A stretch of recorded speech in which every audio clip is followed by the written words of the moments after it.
I had to go back all the way to 2015 to see if I could find a comparable, and I was not able to. So not really a big surprise that the Bank of Canada has continued the pause on the rate hikes, and I'm going to show you guys one stat that is really scary that has just come up in March. So as you guys probably remember, back in January 2023, that's when they said that, okay, we are done increasing the rates for now. We're going to sit on a pause. So a lot of people heard that as meaning that, okay, this is the bottom of the market. This is as high as they're going to go. And a lot of people who had been waiting on the sidelines right there, they jumped into the market, and the spring market like pretty much skyrocketed.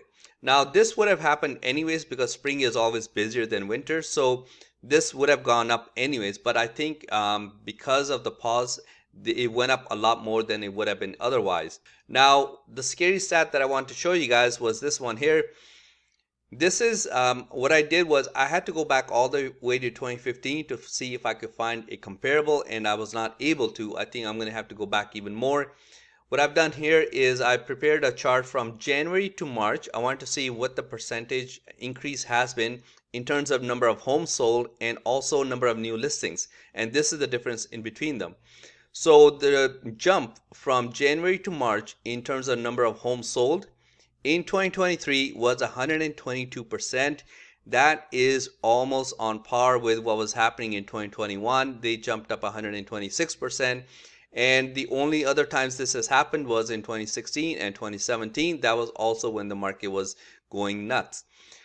So you might be thinking, well, you know what, that is normal because spring is supposed to be busier. But I think these numbers are something where this would be considered a normal market. Anything above 120% is a lot. Now, what is scary?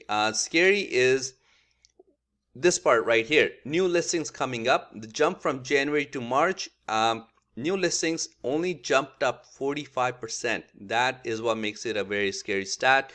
So supply is just not keeping up with demand at all. A lot of people are saying, you know what, I'm not thinking of selling right now because the prices are not where I want them to be. So I'm just going to stay put. And there's nothing wrong with that. There is no obligation on the seller's part to kind of play ball in the real estate market.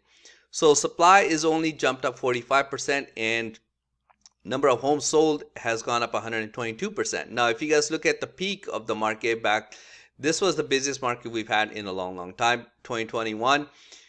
Demand went up 126%, but new listings went up 140%. So supply was actually outpacing demand, and that was when we had like 30-40 offers on a house. If you guys go back in 2017, it was 133% and went up, and supply kept up with them at 132. The only time we've seen something like this was maybe this one here, and even then the supply was higher. So right now there is a 77% gap in between the supply coming in and the demand. Only sell if it makes sense for your family to sell. Don't get caught up in the hype that, hey, everything's selling with multiple offers. They are selling, but it's nothing like what we saw last year. Buyers, please don't get caught up in the FOMO, like fear of missing out, or in fancy marketing saying that, hey, this is the bottom of the market and it's only going to go up for the next 10 years.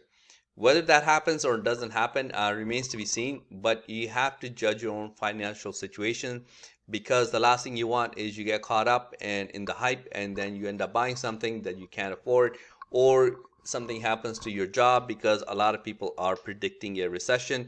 So I would never ever want somebody to lose their job or lose their house.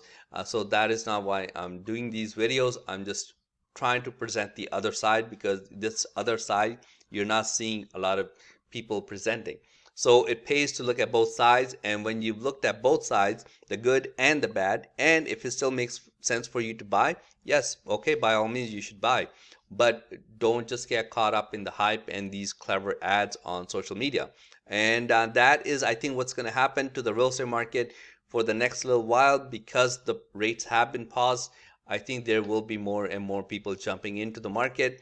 And unless we see a huge surplus in supply, I think it is going to be a seller's market once again, at least in the short term. Hope this helps. I'll see you next time. Thanks. Bye.